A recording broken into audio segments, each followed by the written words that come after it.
হঠাৎ করেই ঢাকা ৮ নাসিরউদ্দিন পাটোয়ারির আসনের ভোট গণনা বন্ধ হয়ে গেছে। যখন চতুর্দিক থেকে রেজাল্ট আসতেছিল, নাসিরউদ্দিন পাটোয়ারি জয়লাভ করতেছিল, হঠাৎ করে বন্ধ হয়ে গেছে।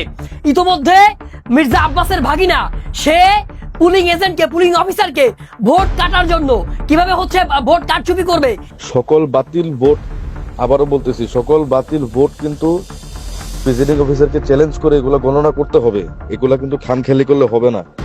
প্রার্থীকে নিয়ে কিন্তু সব জায়গায় যাওয়া সম্ভব না। একটা কেন্দ্রে আসছি মিলেনিয়ামে, সব জায়গায় যাওয়া সম্ভব না। হয়তো উনি আরো দু একটা জায়গায় যেতে পারবে, কিন্তু আপনারা নিজ দায়িত্বে পোলিং এজেন্টদের সাথে কথা বলে প্রিসাইডিং অফিসারকে বলেন, চ্যালেঞ্জ করেন যে রিটার্নিং কর্মকর্তার সাথে কথা হয়েছে, সে বলছে এই ভোটগুলো কাউন্ট হবে, সাদা জায়গায় যে ভোটগুলো পড়ছে এগুলো ধানের শীষের পক্ষে কাউন্ট হবে।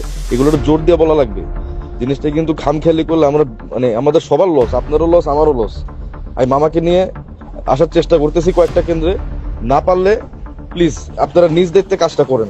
ইলেকশন ম্যানিপুলেট করে নির্বাচন, সেই ভোট কিভাবে জালিয়াতি করবে এবং রেজাল্টকে ম্যানিপুলেট করবে তার সমস্ত নীল নকশা তিনি ভিডিওতে প্রকাশ করছে।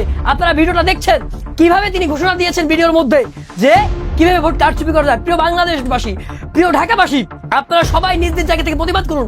ঢাকা 17 একটার পর একটা ফলাফল আসতেছিল, হঠাৎ করে ফলাফল বন্ধ হয়ে গেছে।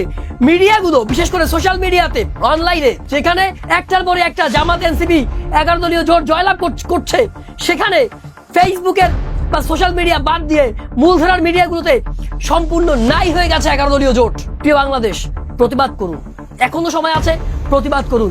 জুলাইতে আমরা মিডিয়া ছাড়া লড়াই করছি, এখনো এই নির্বাচনে আমাদেরকে মিডিয়া ছাড়া লড়াই করতে হবে।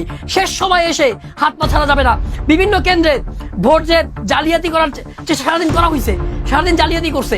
এই মুহূর্তে, শেষ মুহূর্তে আইসা যখন জালিয়াতি করার পর নির্বাচনে পরাজয় দেখছে, তখন তারা সেই ভোটের রেজাল্টকে, ফলাফলকে বিঘ্নিত করার চেষ্টা করছে।